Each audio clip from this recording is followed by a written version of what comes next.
Religion was another thing my mom never talked about, but I think it helped her a lot after her dad died.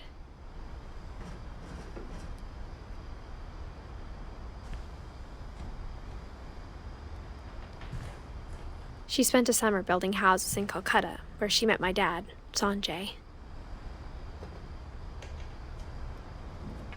My mom moved to India a week after graduation and got a job teaching English.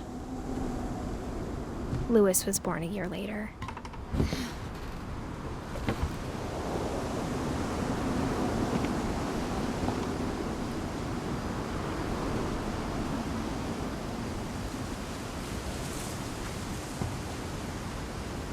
When my dad died, I don't think Mom knew where else to go.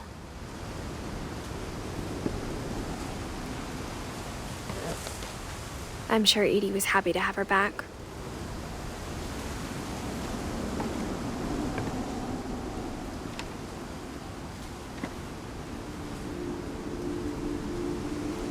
And to see kids in the house again.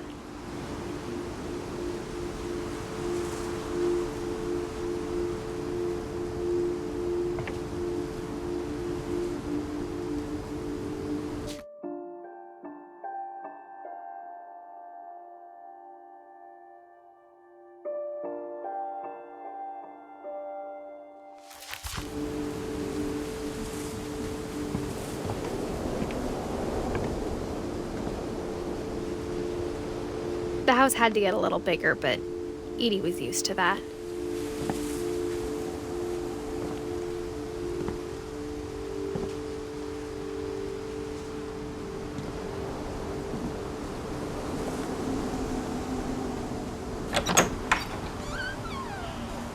And for a while, things were good, almost normal.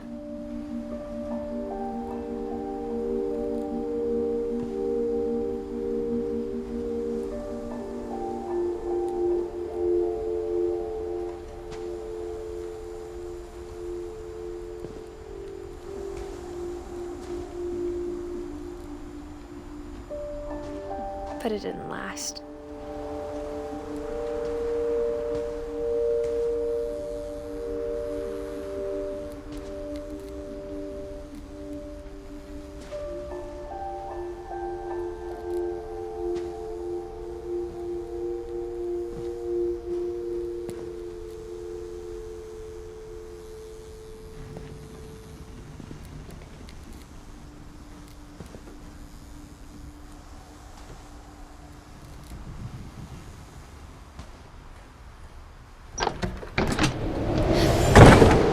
The beginning of the end was Milton's 10th birthday, when Edie gave him a castle.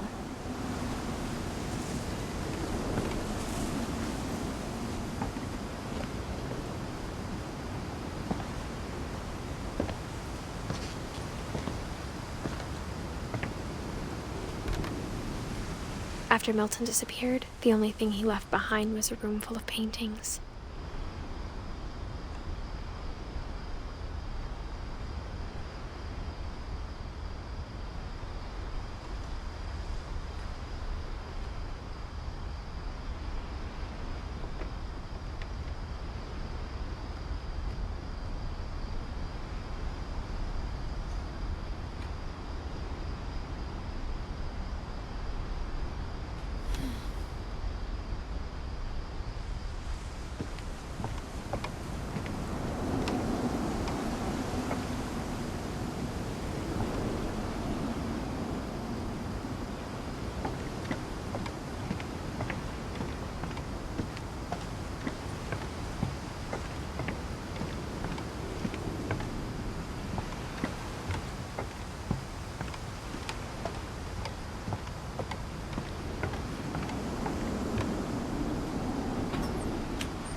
I think Edie was happy to finally have another painter in the family.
Milton Finch in The Magic Paintbrush.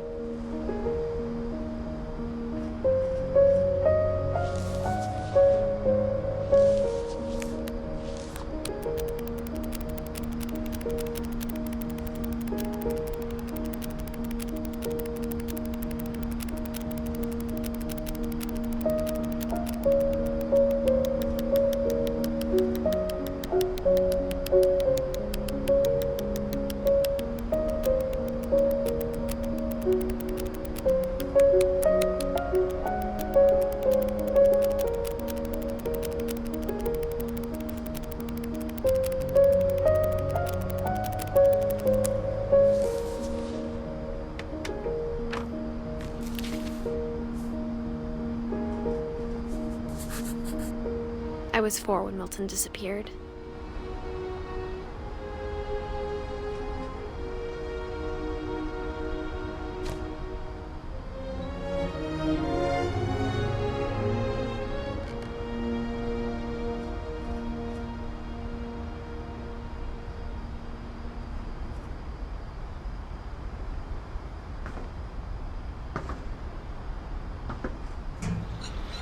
Mom spent months searching for my brother.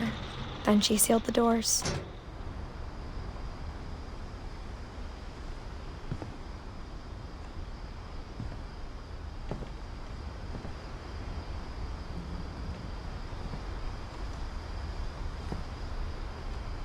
Whatever Milton had found in the house, Mom didn't want it getting out.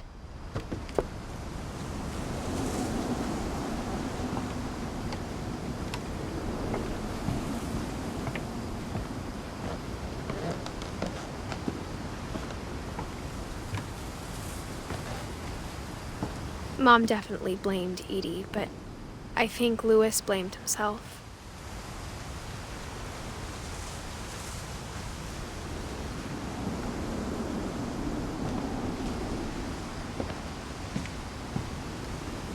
After he graduated, he just spent more and more time in his room, until Mom got him a job at the cannery.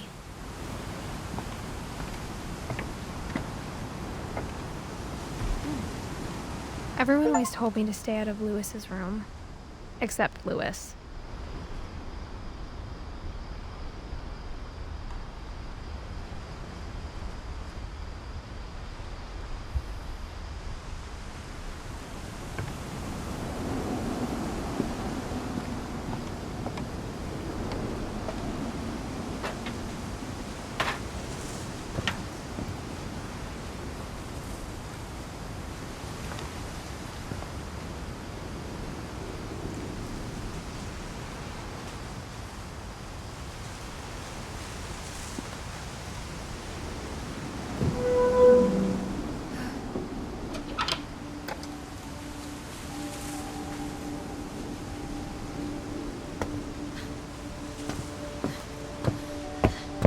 Louis's room smelled very, very familiar.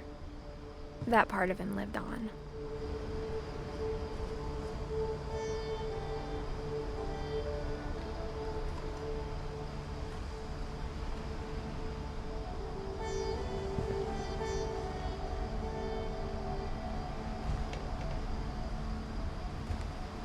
Louis and I spent a lot of time playing games together, but he was surprisingly bad at them. He died a lot.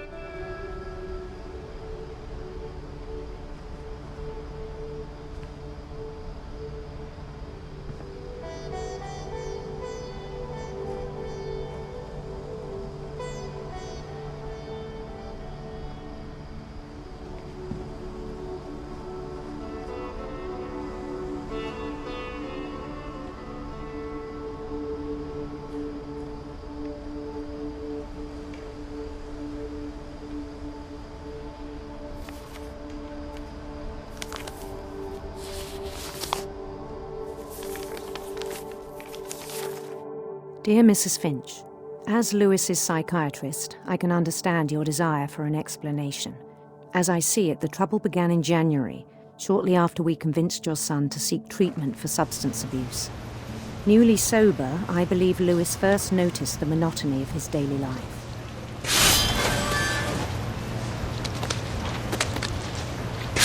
He kept working at the cannery. But he withdrew past himself. In our sessions, I saw the same behavior. His mind began to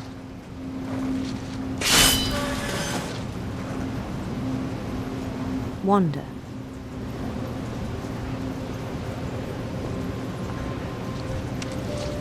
I asked him to describe it. He said he started small.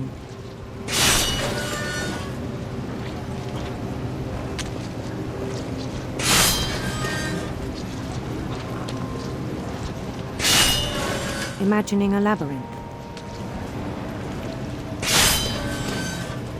He'd feel his way about.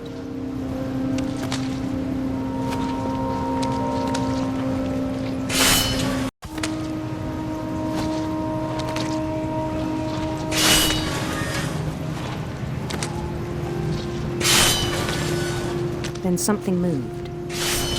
Bats. And toads.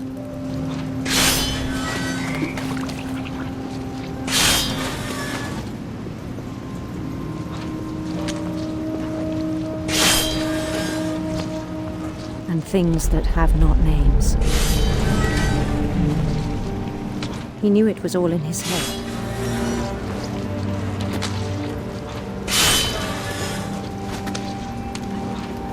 But he took it very seriously. I had hoped he'd find himself.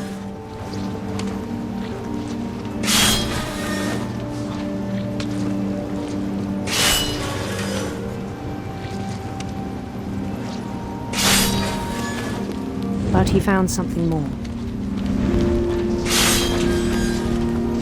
I worried about him then. Daydreaming at the cannery. I spoke with his boss. But he said Lewis had become a model employee. Methodical, tireless, focused.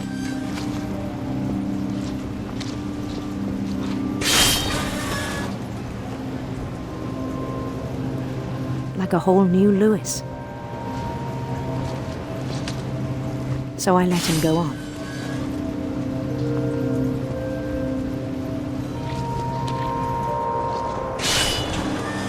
I even encouraged him. It seemed very promising at first. He told me he'd made a new friend.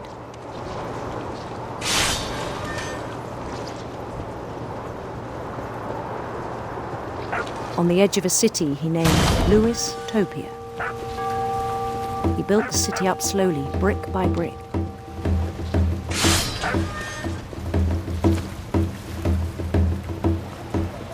Then he made musicians.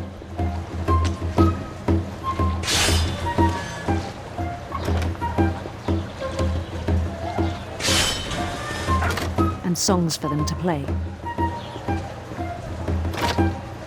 He talked about starting a band. And he was always humming something.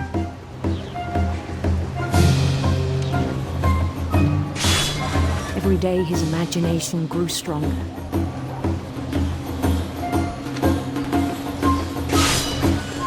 He no longer spoke at the cannery.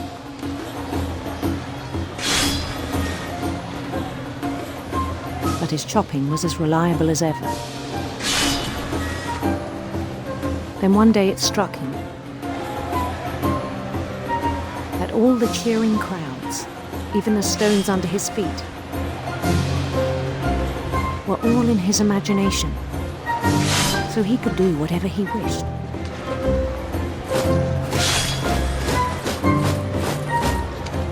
He held an election for mayor. And he won. They begged him to stay, but his mind was already wandering. It became a game for him.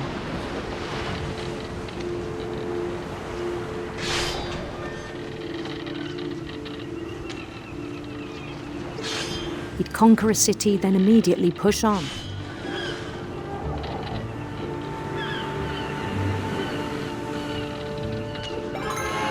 New Louisville.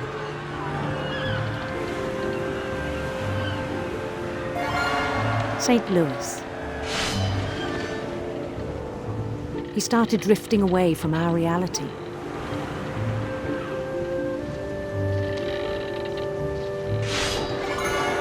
Minneapolis, until one day he forgot to go home from the cannery.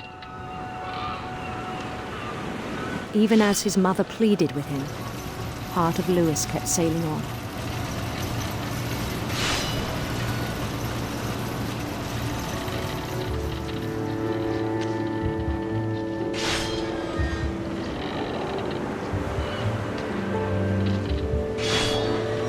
In Lewisburg, he heard rumors of a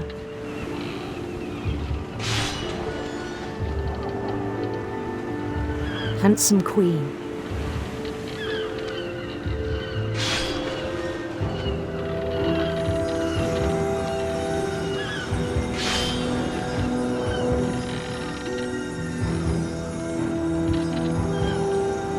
The queen was on her own quest for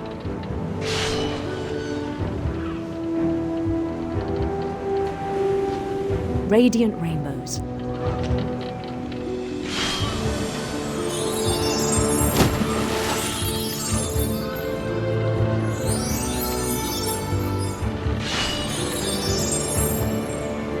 He followed the sound of her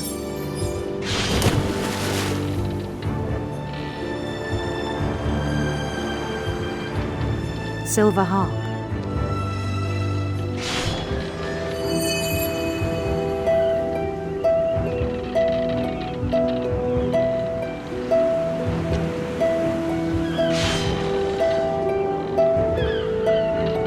His chase led him to a golden palace east of the sun and west of the moon. Even then, his logic remained sound.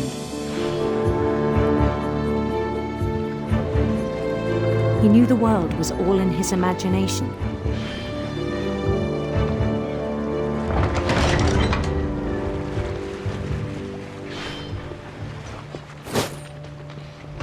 But he was so proud of having created it. In his own eyes, he'd become something greater than a king.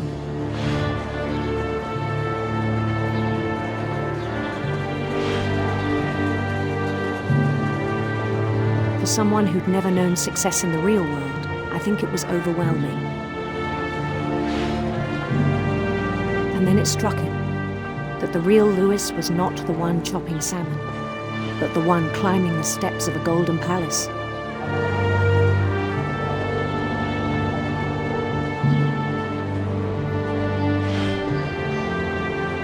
My imagination is as real as my body, he told me. It was hard to argue with him.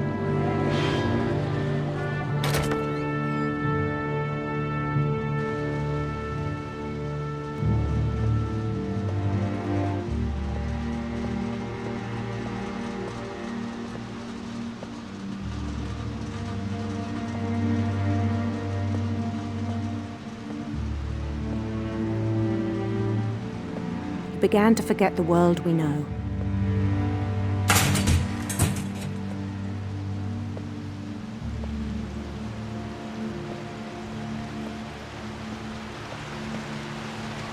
I think it pained him to remember Lewis, the cannery worker.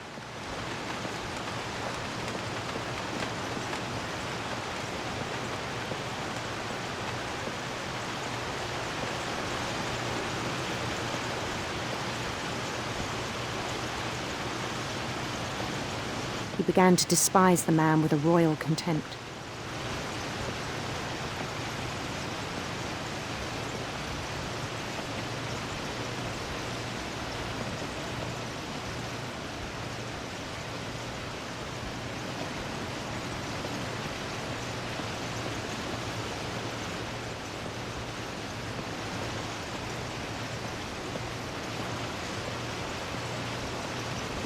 I still thought I could save him. Even after he said he was being crowned king over all the lands of wonder.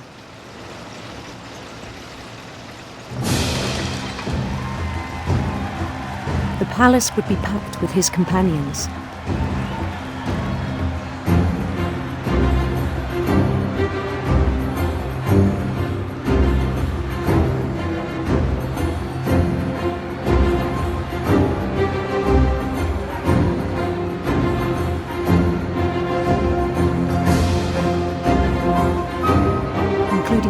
Chinese calico who'd insisted on inviting him.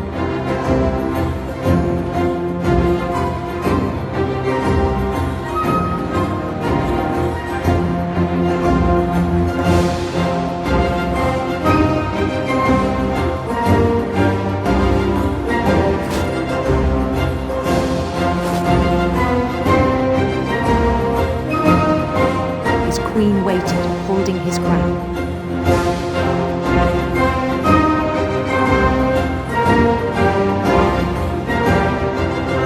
There was only one thing left to do.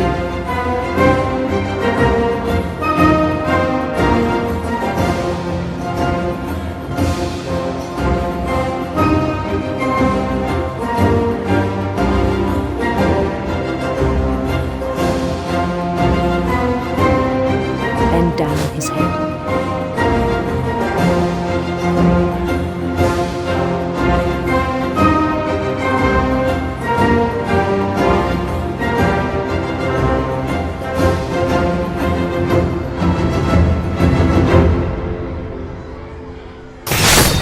And the rest I think you know.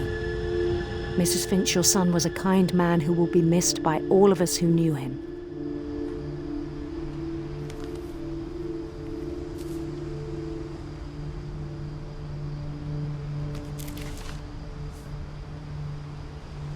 My brother was really cool.